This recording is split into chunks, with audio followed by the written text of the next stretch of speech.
So hello positive people, welcome to another video. तो ये है अपना सेमीकंडक्टर्स का 5th लेक्चर और इसमें अपन half wave rectifier, full wave rectifier, zener diode और ऐसी बहुत सारी चीज़ों के ऊपर बात कर रहे होंगे। तो चलो यार स्टार्ट करते हैं अपना वीडियो। इससे पहले अगर तुम पुराने लेक्चर्स नहीं देखे तो देख लेना, ज़्यादा लंबे लंबे लेक्चर्स नहीं रहते मेरे, 15 मिनट 20 मिनट ऐसे ही रखता हूँ मैं, क्योंकि मैं क्वेश्चन की क्वान्टिटी कम रखता हूँ लेकिन मैं थ्योरी पे एकदम अच्छे से फोकस करता हूँ। ठीक है, मतलब क्वेश्चंस तुमको खुद ही करने रहते हैं। वैसे तो मैं कितने भी क्वेश्चन करा लूँ, तुम्हारा कॉन्सेप्ट तभी तगड़ा होगा जब तुम खुद क्वेश्चंस करोगे। ठीक है, तो चलो थ्योरी वाला पार्ट मेरा है, मैं कराऊंगा अच्छे से। ठीक, सबसे पहली बात, अपन जो है हाफ वेव रेक्टिफायर या फुल वेव रेक्टिफायर यूज क्यों करते हैं और ये जो रेक्टिफायर टर्म है इसका मतलब क्या होता है। सबसे पहले अपने पास अगर एक एसी सोर्स है, मतलब एसी यहाँ पे ऐसे करके ऐसे सोर्स है, ठीक है, तो एसी मेरे को और तुमको सबको पता है कि एसी कभी पॉजिटिव कभी नेगेटिव रहता है। ठीक है, ठीक है, और एक मान लेते हैं डीसी है जो कि इधर पॉजिटिव इधर नेगेटिव। अब ये कॉन्स्टेंटली पॉजिटिव यहाँ से देता है, यहाँ पे मैं कुछ बल्ब लगाता हूँ जो मेरे को यूज करना है और ये नेगेटिव रहता है। ठीक है, तो यहाँ कॉन्स्टेंटली पॉजिटिव ये देते रहता है। लेकिन अगर मेरे को बल्ब डीसी से जलाना है तो ये तो कभी पॉजिटिव देता है कभी नेगेटिव देता है। मतलब कभी मेरे इलेक्ट्रॉन्स जो है, मतलब कभी जो मेरा करंट है वो यहाँ से यहाँ जाएगा, फिर दूसरे हाफ साइकिल में, नेगेटिव हाफ साइकिल में करंट यहाँ से यहाँ जाएगा, फिर यहाँ से यहाँ जाएगा, फिर यहाँ से यहाँ जाएगा। ऐसे में इतने में तो मेरा बल्ब भी फ्यूज हो जाएगा यार, बार बार पॉजिटिव नेगेटिव कर रहे हो तो इस कंडीशन में जब एसी को अपन रेक्टिफाई करते हैं डीसी की तरह, मतलब है ये एसी लेकिन इसको कन्वर्ट किस में कर देते हैं, डीसी में। किसके थ्रू, रेक्टिफायर के थ्रू। तो यहां से इसी प्रोसेस को क्या बोलते हैं, रेक्टिफिकेशन बोलते हैं। ठीक है, क्या बोलते हैं, रेक्टिफिकेशन। क्या अब एसी करंट को डीसी में कन्वर्ट किया जाता है। ठीक है, तो अभी अपन देखते हैं कि ये एसी डीसी में कन्वर्ट होगा कैसे। सबसे पहले इसको मिटा लेने दो, मेरे को एक अच्छा सा डायग्राम बनाने दो इसका।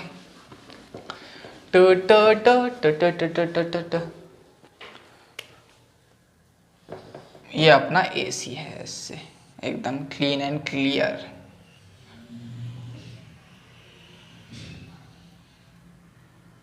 ठीक है, ठीक है, ये है पॉजिटिव, ये है नेगेटिव, ये है पॉजिटिव। अब इसके नीचे मैं रेक्टिफिकेशन के बाद का प्रोसेस दिखाऊंगा तुम लोग को।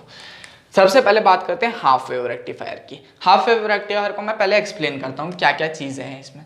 सबसे पहले मेरा एसी सोर्स, जहाँ से अपने पास करंट आएगा। अब इस एसी सोर्स के कारण ये आएगा, यहाँ पे एक कॉइल है। ठीक है, अब इस कॉइल में अगर मैं करंट दूंगा तो इसमें क्या होगा, मैग्नेटिक फील्ड प्रोड्यूस होगी और इस मैग्नेटिक फील्ड चेंज, क्योंकि एसी चेंजिंग है तो मैग्नेटिक फील्ड भी चेंज होगा और इस चेंजिंग मैग्नेटिक फील्ड के कारण अपन इलेक्ट्रोमैग्नेटिक इंडक्शन में पढ़ चुके हैं कि यहाँ पे भी जो अपना करंट है इंड्यूस होने लग जाता है। ठीक है, तो मान लेते हैं जब पॉजिटिव हाफ साइकिल है यहाँ से लेके यहाँ तक, तो मेरा जो करंट है वो यहाँ पॉजिटिव है यहाँ नेगेटिव इंड्यूस हुआ है। ठीक है, मतलब यहाँ पॉजिटिव यहाँ नेगेटिव, मतलब करंट ऐसे जा रहा है, पॉजिटिव हाफ साइकिल के लिए बात कर रहा हूँ। ठीक है, तो ये पॉजिटिव है और ये है PN junction diode. PN junction diode, और पी किसको बोलते हैं, ये ट्रायंगल वाले को, एन किसको बोलते हैं, फ्लैट वाले को। पी के साथ जब ये पॉजिटिव जुड़ा रहता है तो तुमको और मुझको सबको पता है, अपन पिछले लेक्चर्स में देखे हैं कि सर्किट क्या हो जाता है, कंप्लीट हो जाता है। तो क्या ये सर्किट कंप्लीट होगा, बिल्कुल कंप्लीट होगा। तो पॉजिटिव हाफ साइकिल में ये सर्किट कंप्लीट रहता है और यहाँ से करंट चुपचाप जैसे आया था वैसे जाने लग जाता है। उसके बाद यहाँ पे करंट आता है और यहाँ से अपने को आउटपुट मिल जाता है। ठीक है, बिल्कुल ठीक है यार। तो अपना जो ग्राफ बनता है, मतलब अपने को जो रेक्टिफिकेशन के बाद जो चीज़ मिलती है हाफ वेव रेक्टिफायर में, वो देखते हैं। तो सबसे पहले अपने क्या आया, पॉजिटिव वाला। तो पॉजिटिव वाला क्या आया, चुपचाप अपने को करंट जैसा था वैसा मिल गया। अब क्या हुआ कि अब जो है सेकंड वाला है, मतलब एसी का जो है नेगेटिव हाफ साइकिल आया। नेगेटिव हाफ साइकिल आया तो अब जो है नेगेटिव यहाँ रहेगा, पॉजिटिव यहाँ रहेगा। तो नेगेटिव यहाँ आया, पॉजिटिव यहाँ आया। ठीक है, तो अब P के साथ क्या जुड़ा हुआ है, नेगेटिव जुड़ा हुआ है। तो ये फॉरवर्ड बायस हुआ कि रिवर्स बायस हुआ। ऑब्वियसली अगर तुमने पिछला लेक्चर देखा होगा तो रिवर्स बायस है, तुम लोगों को पता चल जाएगा, क्योंकि P के साथ अगर नेगेटिव जुड़ा हुआ है तो रिवर्स बायस में आता है। और रिवर्स बायस में तुमको और मुझको सबको पता है कि अपना जो सर्किट है वो ब्रेक हो जाता है फॉर रिवर्स बायस। ठीक है, पीएन जंक्शन डायोड अगर रिवर्स बायस में है तो सर्किट ब्रेक हो जाता है। तो सर्किट ब्रेक होता है तो यहाँ से करंट आएगा तो जरूर, लेकिन इधर जा नहीं पाएगा। कोई करंट इधर नहीं जाएगा। तो ऐस कोई करंट नहीं जा रहा तो मेरा ग्राफ जो है वहाँ कुछ भी नहीं होगा, ना नीचे जाएगा ना ऊपर जाएगा, चुपचाप ऐसे का वैसे ही रहेगा यहाँ पे जब नेगेटिव में। ठीक है, अब क्या किया, अब फिर से पॉजिटिव आया, फिर से पॉजिटिव आया तो ये फिर से पॉजिटिव, ये फिर से पॉजिटिव, ये फिर से नेगेटिव नीचे वाले, ये फिर से नेगेटिव, तो P के साथ पॉजिटिव जुड़ा, पॉजिटिव जुड़ा मतलब सर्किट कंप्लीट, सर्किट कंप्लीट मतलब यहाँ से करंट आया, यहाँ आउटपुट मिल गया, तो फिर से मेरे को क्या मिला, पॉजिटिव आउटपुट। तो एक बार इसमें तुम सोच सकते हो कि इसमें मेरा बल्ब जल सकता है, कैसे, पॉजिटिव कभी दूंगा, फिर यहाँ पे रुक जा, जैसे मैं दिया 5 वोल्ट, अब AC को रेक्टिफाई किया मैं हाफ वेव रेक्टिफायर से, और मैं जैसे दिया 5 वोल्ट, तो 5 वोल्ट गया, ये बल्ब जला, फिर बुझ जाएगा, कैसे, क्यों बुझेगा, क्योंकि यहाँ पे कोई वो नहीं मिल पा रहा है करंट, ठीक है, क्योंकि यहाँ पे नेगेटिव हाफ साइकिल आ गया, फिर जल जाएगा, फिर जलबुझ होगा इसमें। तो इसमें क्या देखे अपन, हाफ वेव रेक्टिफायर में जो है एनर्जी बहुत ज़्यादा वेस्ट होने लग जाता है, ठीक है, अपना ऐसे जलबुझ होगा ना तो एनर्जी बहुत वेस्ट होता है, इसी कारण अपन अब बनाए फुल वेव रेक्टिफायर। ठीक है, तो हाफ वेव रेक्टिफायर होप समझ में आ गया होगा कैसे वर्क करता है। अब अपन देखेंगे फुल वेव रेक्टिफायर। ठीक है, इसका जो जितना भी थ्योरी है तुमको किसी भी बुक में मिल जाएगा, या फिर मैं नीचे शायद कमेंट उसमें ही डाल दूंगा डिस्क्रिप्शन में। ठीक है, इसका थ्योरी क्या है मैं अब इतने बोर्ड में सिर्फ समझा सकता हूँ, लिख के नहीं दिखा सकता मेरे दोस्त। तो ये है मेरा AC, ठीक है, ये है मेरा ऑल्टरनेटिंग करंट। अब क्या हुआ कि यहां से मैं AC दिया, ये है मेरा प्राइमरी कॉइल, ये है मेरा सेकेंडरी कॉइल। अब फुल वेव रेक्टिफायर में 2 डायोड्स लगते हैं, D1 और D2। ठीक है, तो जैसे मान लेते हैं पॉजिटिव हाफ साइकिल है, ठीक है, तो पॉजिटिव हाफ साइकिल में मान लेते हैं ये पॉजिटिव हुआ, ये हुआ नेगेटिव। ठीक है, अब पॉजिटिव और नेगेटिव होने के कारण से यहाँ ये वाले डायोड को देखना, इसका P वाला पॉजिटिव से जुड़ा है, हाँ बिल्कुल पॉजिटिव से जुड़ा है, मतलब क्या यहाँ पे मेरा सर्किट क्लोज है, हाँ सर्किट क्लोज है, तो यहाँ से अगर करंट आएगा तो क्या करंट जा पाएगा, बिल्कुल जा पाएगा, तो करंट यहाँ से जाएगा और यहाँ से मेरे को आउटपुट मिल जाएगा। ठीक है, तो मेरे पास क्या बचा, अब पॉजिटिव हाफ साइकिल में मेरे को आउटपुट मिल गया है, हाँ से ऐसे करके ये बनाऊंगा, फर्स्ट पॉजिटिव हाफ साइकिल में मेरे को आउटपुट मिल गया, कौन दिया, किसके कारण से मिला, डायोड 1D1 के कारण से। ठीक है, ठीक है, अब जो है ये नेगेटिव हाफ साइकिल में आया, तो नेगेटिव हाफ साइकिल में आने के कारण से यहाँ पे आया नेगेटिव चार्ज, यहाँ पे आया पॉजिटिव चार्ज। अब क्योंकि देखो पहले क्या हुआ था, यहाँ पॉजिटिव यहाँ नेगेटिव आया था, यहाँ नेगेटिव से ये D2 जुड़ा, तो यहाँ पे तो सर्किट ब्रेक हो गया था, लेकिन इस बार यहाँ पे पॉजिटिव आ गया, यहाँ पे नेगेटिव आ गया, तो अब ये वाला सर्किट क्या हो जाएगा, ब्रेक हो जाएगा। क्यों, क्योंकि PN जंक्शन डायोड से नेगेटिव जुड़ा है, और नेगेटिव जुड़ा मतलब रिवर्स बायस, तो रिवर्स बायस में यहाँ पे ये ब्रेक हो गया। अब यहाँ पे क्या होगा, यहाँ पे हो गया फॉरवर्ड बायस। ठीक है, तो पॉजिटिव से फॉरवर्ड बायस हो गया क्योंकि इसका P पॉजिटिव से जुड़ा है, तो यहाँ पे क्या करंट आएगा तो चुपचाप जा पाएगा क्या, हाँ बिल्कुल चले जाएगा, तो करंट आया, चुपचाप चले भी गया।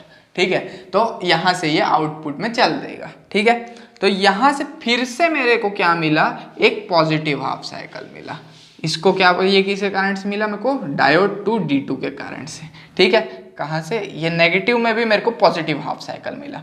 ठीक, अब तीसरे में भी क्या मिलेगा, मेरे को पॉजिटिव हाफ साइकिल मिलेगा। क्यों, क्योंकि ये फिर से पॉजिटिव हो गया, फिर से पॉजिटिव मतलब यहाँ पे फिर पॉजिटिव हो जाएगा, यहाँ पे फिर नेगेटिव हो जाएगा, फिर से ये डायोड फॉरवर्ड बायस में आ जाएगा, ये रिवर्स बायस में आ जाएगा, यहाँ से मेरे को आउटपुट मिल जाएगा। तो इसी तरीके से ये हो जाएगा D1। अब आगे फिर बनाओगे तो फिर मिलेगा तुमको D2।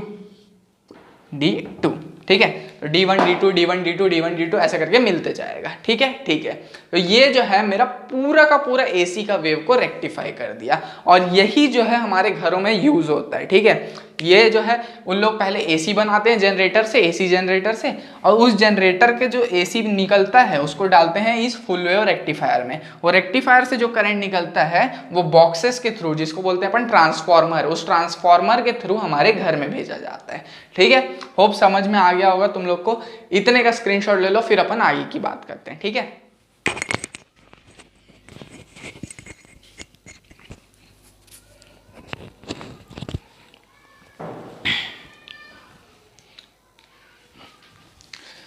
तो अब जो है अपन बात करने वाले हैं यार जीनर डायोड के बारे में। तो जीनर डायोड होता क्या है? बेसिकली ये जो एक पीएन जंक्शन डायोड ही होता है, लेकिन बट कुछ स्पेशल पावर्स के साथ। जैसे क्रिश भी वो होता है ना, कैसे रोहित रहता है उसको थोड़े स्पेशल पावर्स मिल जाते हैं तो फिर उसका बेटा क्रिश बन जाता है, वैसे ही ये जो है अपने पीएन जंक्शन डायोड है ना, उसको एक स्पेशल पावर दे देते हैं, फिर वो ये बन जाता है जीनर डायोड। तो स्पेशल क्या पावर क्या है उसकी बात करते हैं।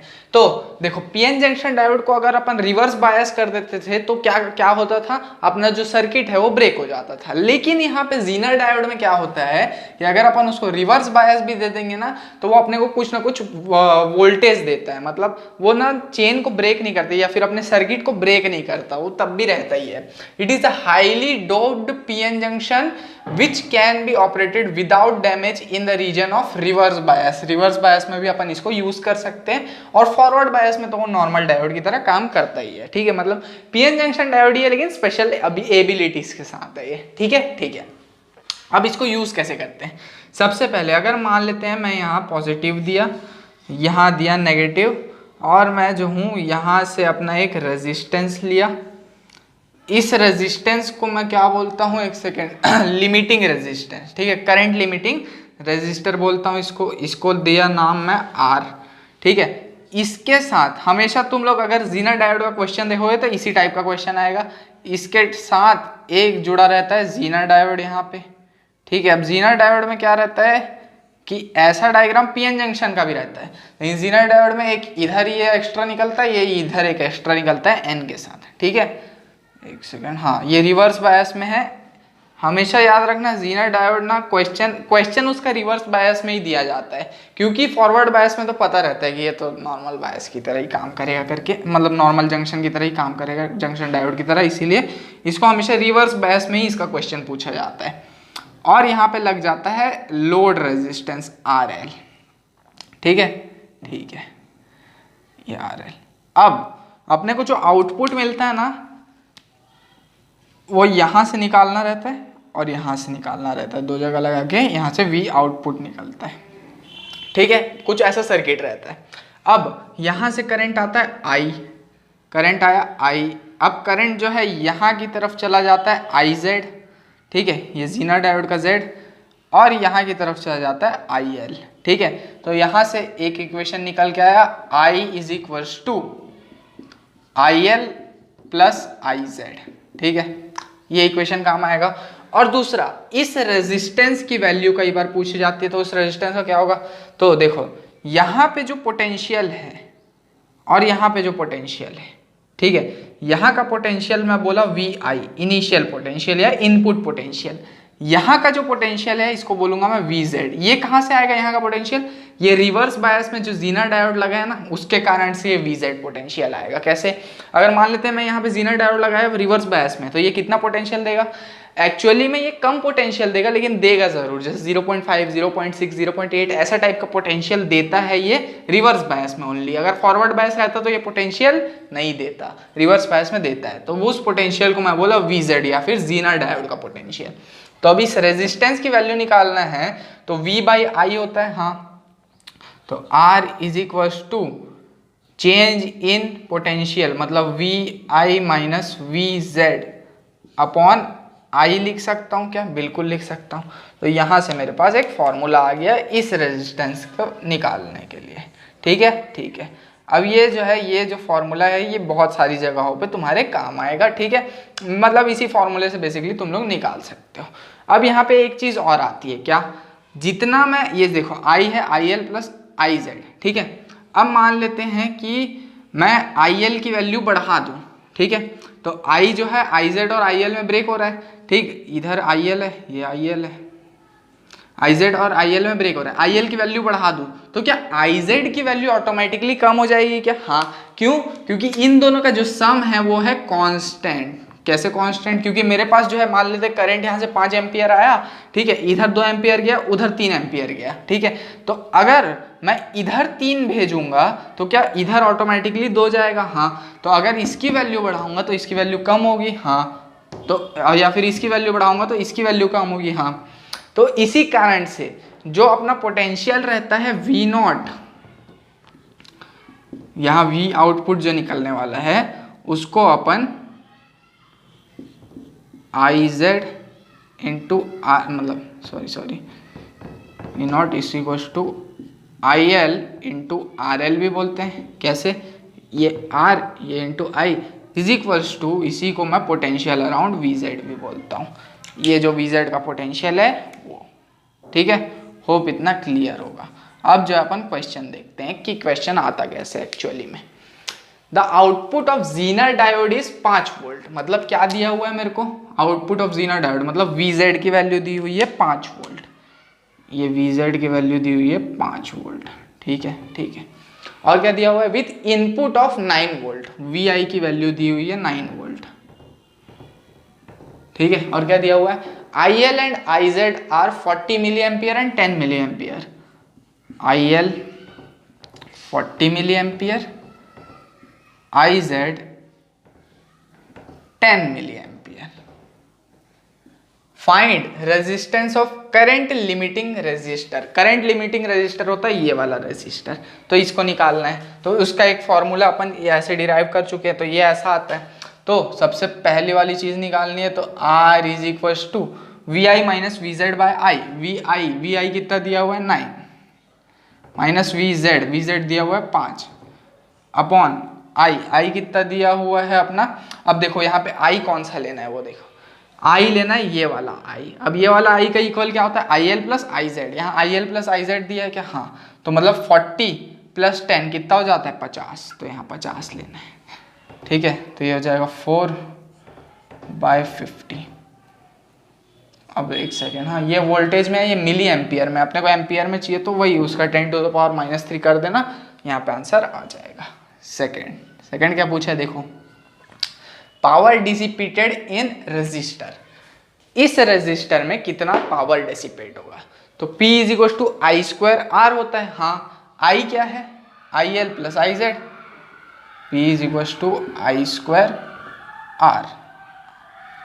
R कितना निकाले हैं ये, और आई स्क्वायर की वैल्यू यहाँ से, तो 50 इंटू 50 इंटू 4/50, 200 के अराउंड आ जाएगा, ठीक है। अब तीसरा क्या पूछा है? पावर डिसिपेटेड इन डायोड। डायोड में कितना पावर डिसिपेट होगा, मतलब इसमें पावर पूछा है। तो इसके लिए क्या फॉर्मूला लगाऊंगा? डायोड का मेरे को क्या क्या पता है? करंट पता है और डायोड का पोटेंशियल पता है वी जेड। तो P इज इक्वल टू क्या वी आई होता है? हाँ, तो ये वी जेड आई जेड हो गया। वी जेड की वैल्यू कितनी दी हुई है? 5 इंटू आई जेड की वैल्यू दी हुई है 10, तो यह आ जाएगा 50। अब सब मिली में है तो इंटू 10⁻³ कर लेना, सब में सब एम्पियर में आ जाएगा, ठीक है। होप इतना क्लियर होगा तो इसको स्क्रीनशॉट ले लो। अब मिलते हैं अपन अपने अगले वीडियो में। अभी इतना ही रखते हैं जीनर डायोड तक, ठीक है।